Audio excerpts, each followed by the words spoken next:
Welcome, class, to how you can be happy, or how you can be a happy first year teacher. Yay. Yeah, I have some handouts for you. Just kind of skim through these real quick and then we'll go over them. It's not important to look over every last detail on them just yet, but yeah. And I'm not a professional at making handouts, so if it's not good, I'm sorry, I did my best. Oh yeah, can you get some time right there for me?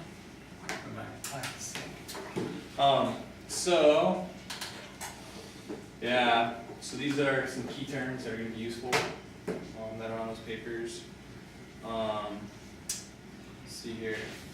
Initially, what I'd like to do is have each of you think of a time where you tried to teach someone something, anything, doesn't matter what it was, and whatever you were trying to teach was not learned, no matter how hard you try, or at least it wasn't learned initially at all very well.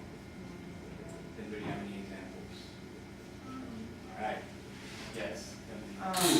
So I'm a volleyball coach. Okay. And I'm a volleyball coach for the developmental team at High School. And so we've been practicing now for 6 weeks. And as a coach for new players, it's all about trying to simplify the game as much as possible so that because even at the high school level, it's still organized. I mean, it's not like the ping pong back and forth. Yeah. Anyway, so we've been practicing for 6 weeks, and girls are still forgetting their positions at this point.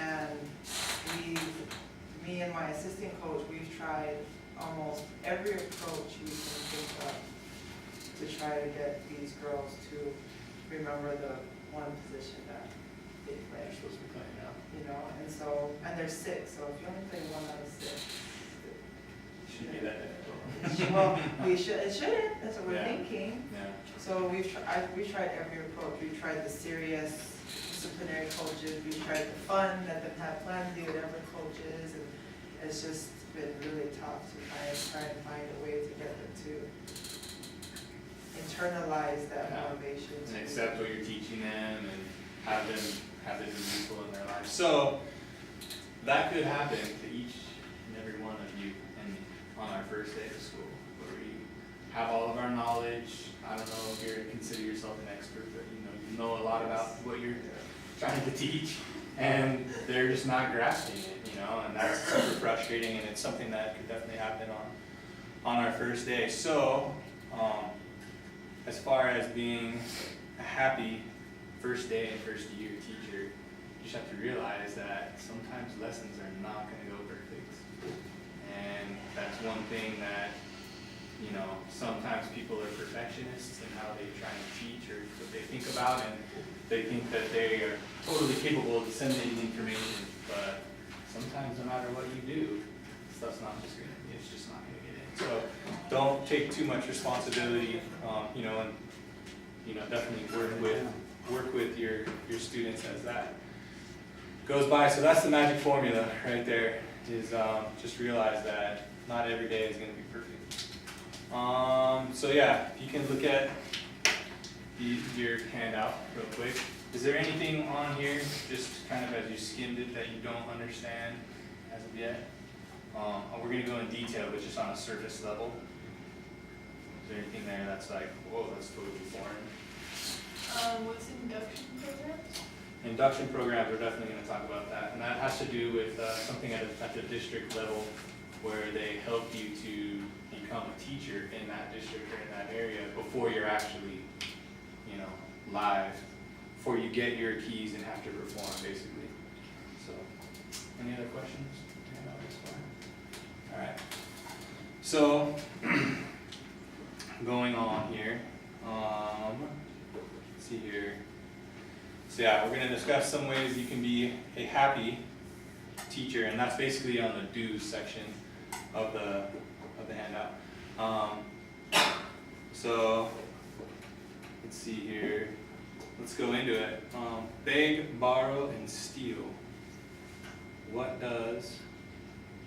Oh, sorry. Before we get started on that, you guys think of a teacher that is kind of like, you know, we did with Jack, that is really, that was really proficient or really knowledgeable teacher. Oh man, I like that. That's a teacher that was really good teacher and someone that really, you know, affected you and made you think, wow, like that's a good teacher. You know, have that person in your mind as we kind of go over this, because they're going to be, you know, in your mind, that's kind of what a model teacher is.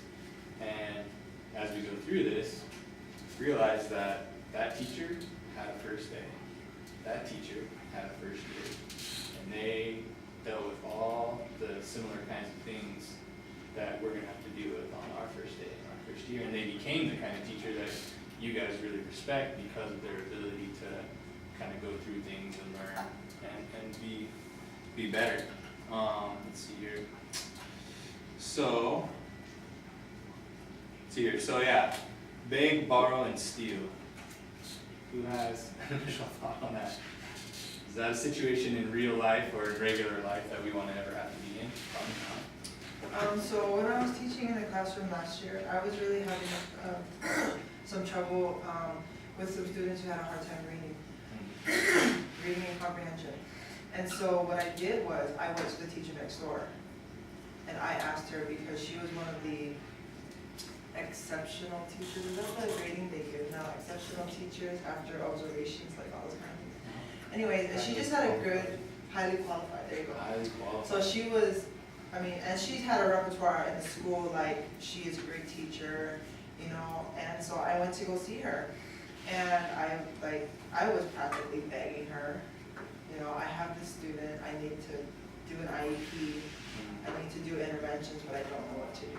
Yeah. And so she was able to give me paper trails, she was able to give me differentiated lesson plans, she was able, there's a book actually in our school library, the School of Ed library, it's like this thick of interventions. It's amazing. And so, I mean, in that way, in those ways, she was able to help me.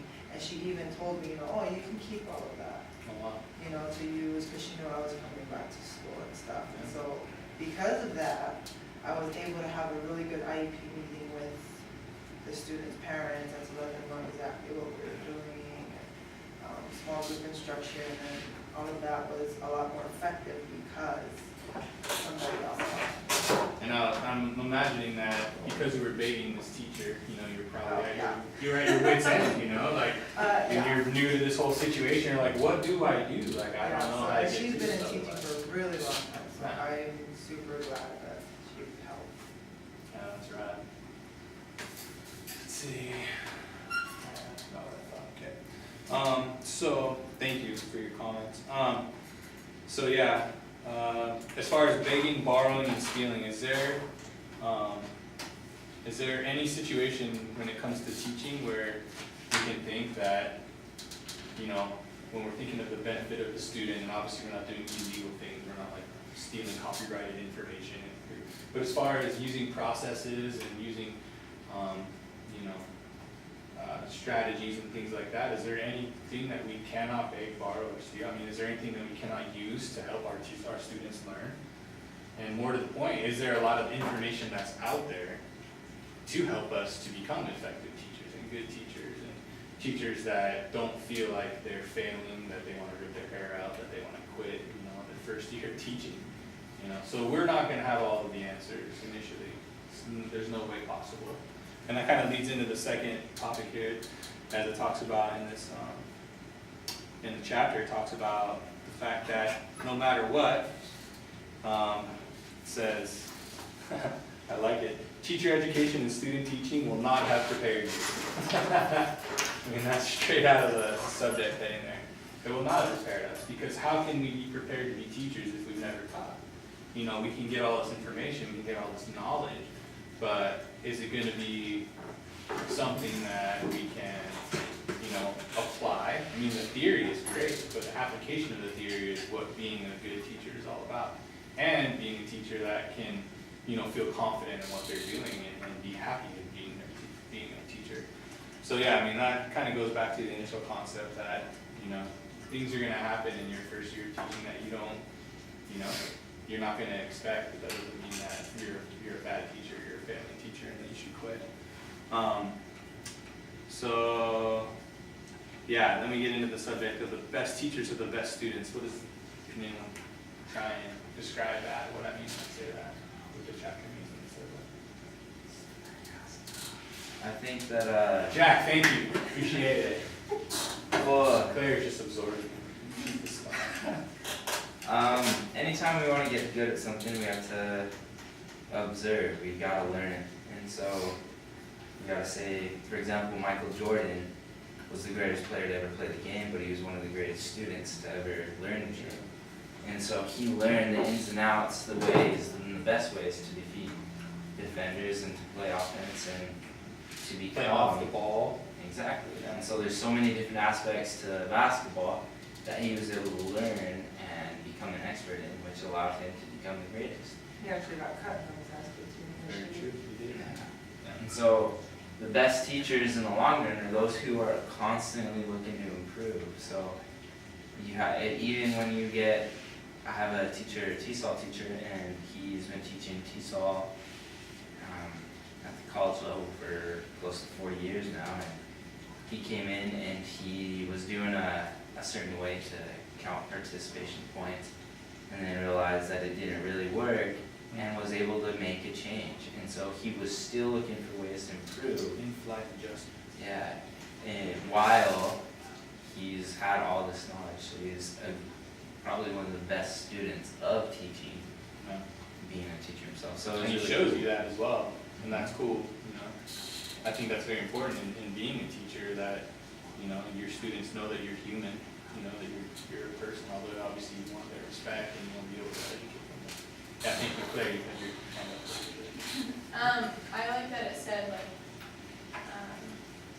not only like you have to be a student, but that, your best teachers, like you can learn a lot from your students, because from them it's like, you know, you're learning what isn't effective, so it's not just like from your own mind, oh, maybe I can do this different, but it's like, you notice from your kids and what they respond to, what they don't respond to, kind of like, Yeah, and all of them are different, right? yeah. You know, none of them are identical to each other.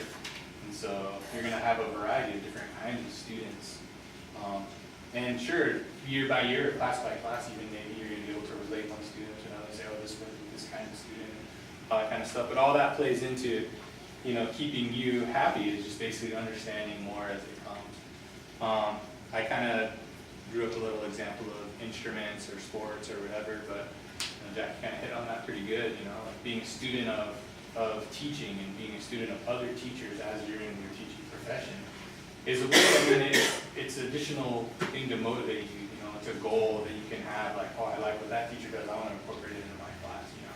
And because again, first day, first year, none of us are going to have a ton of experience. We're all starting out brand new. And if you think of those model teachers that you have, you know, they develop their teaching methods and styles over many years, most likely. You know, and some teachers come out with just an innate ability, you know, but most times it's developed and you learn things over time. So, And I think that even now, to become one of the better teachers, we gotta now be the best students. So in our classes, our education classes, yeah, we can learn a lot. But I think even more as we watch our teachers and how they interact and how they prepare the classes, we'll have a better understanding of things that we can do better or things that they do well that we should emulate. And so I think that's a huge thing, and that's something that I have tried to do, kind of like look at teachers and like, well, that wasn't very smart to do as a teacher. Or like, wow, yeah. he's a really good teacher. because And he's being really in these classrooms here, it's crazy because we're being taught things, but we're also learning how to teach. Yeah. So subconsciously, a lot of times we're looking at our professors going, like, why did you do that? You know, like, that doesn't follow along with anything I learned in this last class. Yeah, and it's crazy because I do that a lot too. But yeah, so yeah, I think I have a pretty good handle of that. So some districts may have induction programs to prepare you. So kind of like what we talked about with Claire here. There's Department of Education resources where, depending on the district you're planning on going into, they have induction programs where they bring you in and they kind of help you learn how to be a teacher in that area before you become an actual teacher. I'm not like an expert on that, so I don't really want to speak to like, yes, this is what it is. So, but yeah, it's definitely something that you know, if you feel like you're not going to be an effective teacher initially, like all of us are going to have certain jitters and certain, you know, I don't know, you know. But if you really are feeling like, I don't know if I'm going to be able to teach this well or be a good teacher, then yeah, take part in these induction programs because they prepare you, you know, to teach in the area where you are. So the last topic here is you will be expected to perform immediately. Okay, what does that mean? Anyone? What does it not mean, according to the handout? Figure it out yourself. You won't be expected to, you shouldn't, you know, feel like you have to. Figure it out for yourself, do it yourself, or keep it to yourself. Like, things are gonna happen in your classrooms, and things are gonna happen in your classes that you may be totally foreign, or, you know, things that you have no idea, like, I was not trained at all to deal with that, right? Does anybody have any examples? Tuli, you mentioned one, but any additional examples that people can think of? Like first day, like, wow, I did not know that was gonna happen. No, 'cause my first day was like that. Because I was a long-term sub. And so my first day was just, it wasn't even a first full day, it was just an observation day. I could have pulled out that day. Yeah. As soon as I walked in that classroom, I mean, I thought I was in Goofy's classroom. I mean, students were just, And you were oh, expected. and then it was stereotypical that that class was known as Of course. the bad class, or the hard to teach class. I mean, it was just, Murphy's oh, Law. you're in that class, right, the worst thing. Yeah. Yeah, and then so, I mean, I walked in and I was kind of doubting if I could help these kids. Yeah. Because initially, when the principal had called me, it was more they wanted me there for disciplinary reasons. Because I talk loud. I'm just louder than most. You? Yes, me. Wow. Can you believe that? Wow. Rude. Yeah, that is rude. That's okay. I totally live up to it. Yeah. You know, that's why they initially brought me in, and so I was, but then, because I had just started substitute teaching the month before, and for me to all of a sudden get called for a long term, I was totally doubting my abilities to, because the only real teaching that I've ever done is, of course, well, two, I'm a parent, and then coaching volleyball. Yeah. But to actually, I doubted myself big time. Of course, and you had a bunch of different personalities that you Oh, were well, used yeah, I to, mean, like, I had. characteristics, and you Well, can't that was smack the- those that was kids. probably like the epitome, I mean, like, I had every type of student in that class. I had the good kid, I had the behavioral kid, I also had sped intervention kids. I mean, like, it was a mix of So you had to everything differentiate when that you nobody didn't even know could that you had ever to do that. want to go through the first year, you know, but I mean, it was the best learning experience of my life. I wouldn't take it back for anything. Yeah. And again, But- that day would probably be rough though, yeah? Oh, it was horrible. Yeah. It was horrible. And I so mean, you're I'm sitting not gonna there lie. minute by minute looking It around was like, what do I do horrible. now? What do I do now? You What know, do I it do was now? horrible. What do I do mean, now? like, but it took extra time for me and my PTT. I mean, we came in on the weekends Jeez. to redo the classroom. I mean, it was just chaos. Yeah. But, you know, me and my PTT, she worked really hard with me, and then also the other teachers who were there who were able to give me resources, and just, you know, teaching 101, Yeah. right there on the spot, They're on the spot. you know, And- so that's why I see this, like, use your colleagues, because, I mean,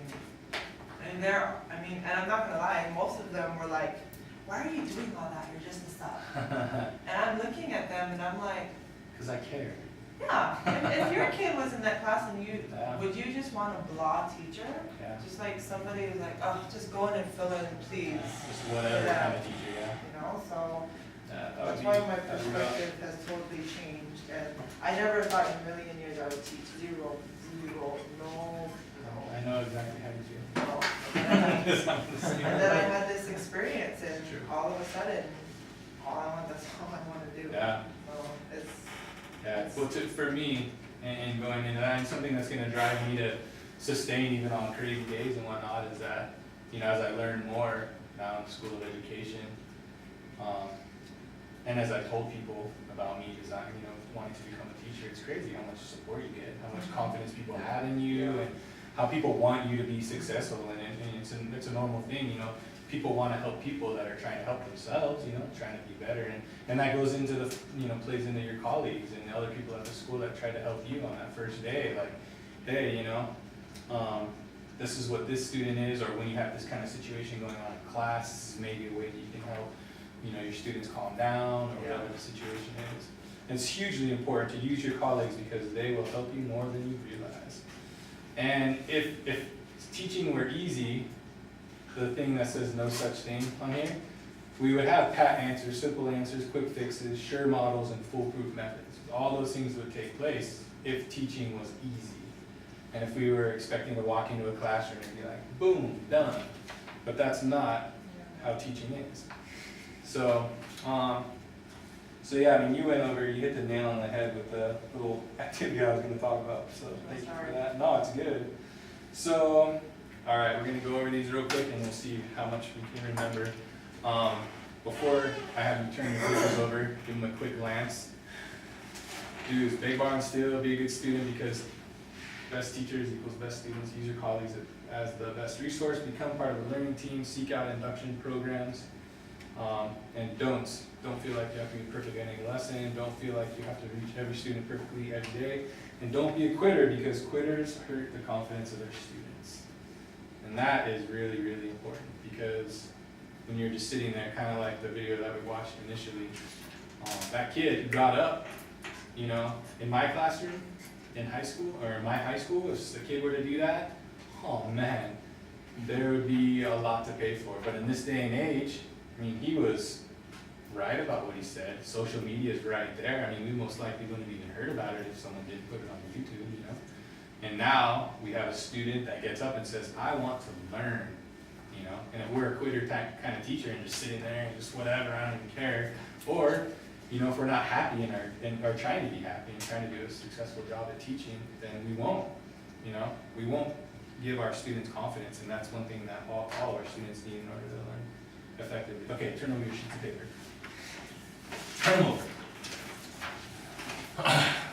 There's only a few of them, so I hope you remember them. And I just went over them again, so hopefully you remember them.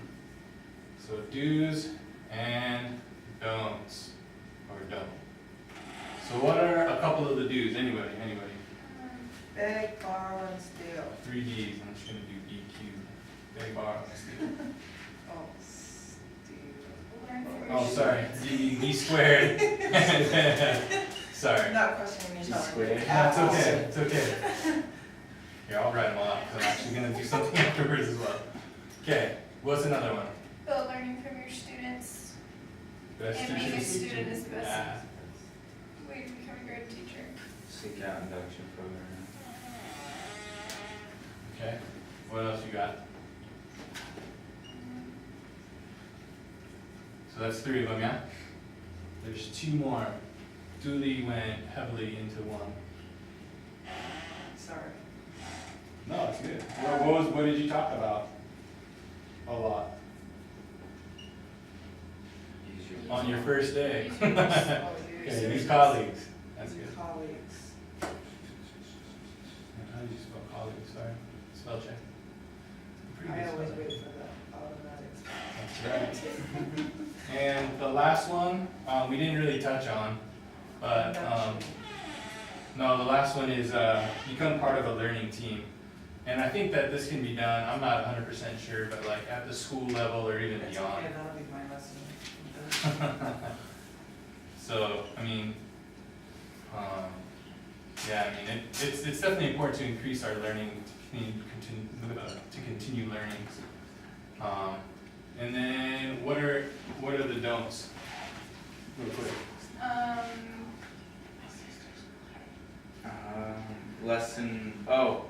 The lesson plans aren't gonna be perfect. Don't Yeah, don't expect things to go perfect. feel. Don't quit. Don't quit. There you go. Don't feel. I'm just gonna put everything has to be perfect. Okay. because it kind of encompasses those first two. Don't rely on yourself.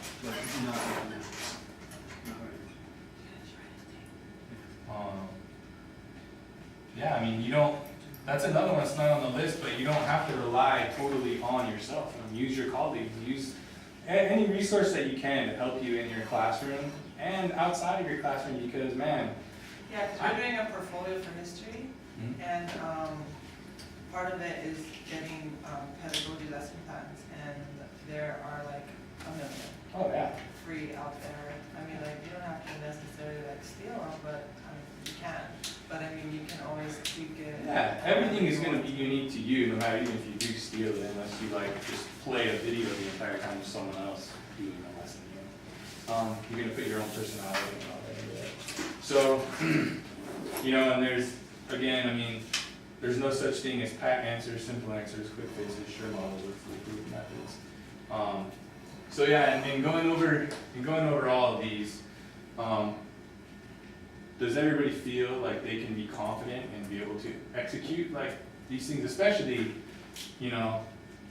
these three? I mean, these three are huge. Beg, borrow, and steal from other people that have done it better. You don't need to create the wheel over and over again. Become a student of your students. Understand them better, because when you understand them better, you become more engaged in them as people that you want to be around and help out and understand more. And that will help you in your first year, because they become less of just a number. They become people. And people should, I mean, we're going into the teaching profession, so people should be a part of what we're doing. And definitely, these are colleagues. The little example I had was, a student that came in and was totally disruptive and talking and and it's like, okay, you tried your whole class period to teach as well as wrangle, and then what do you do when the class is over? I mean, if it were me, I'm going to other teachers that he's had in past grades and saying, hey, like, what is effective? This is my first day, and I have no idea how to deal with that, and an effective teacher might be, like, hey, you gotta give him 3 warnings, and if not, you send him to detention, because he's not gonna learn otherwise unless you show him that he needs to respect you. So there's all that kind of stuff. And most of all, yeah, I mean, this is huge too, don't quit. And quitting doesn't mean resigning from your teaching profession. It means, don't quit on a student, don't quit on yourself. Because when you quit on yourself, the students are the most affected, because they're looking at you for guidance and help, and we're all trying to become teachers because that's something that we feel inspired to do. And so, as we continue to persevere and we don't quit, and realize that there's going to be hard days and all that kind of stuff, we can help change the world little by little, and hopefully, you at some point will be an inspiration to someone else, just like all of your model teachers that you have in your head were inspirations to you. So does anybody have any questions? I'm going a little long here, I think. About 50 seconds. Are there any questions that I can answer in 50 seconds? No? Okay, well, keep your handouts. And there's going to be a test on this on Thursday. So we'll go a quick review before the test. And then we'll start the test. Thank you very much. Good job, you guys. All right. I'm going to give you a reading sheet for somebody, but I would like Claire, you fill that out when Julie teaches, so you don't have to do it right now.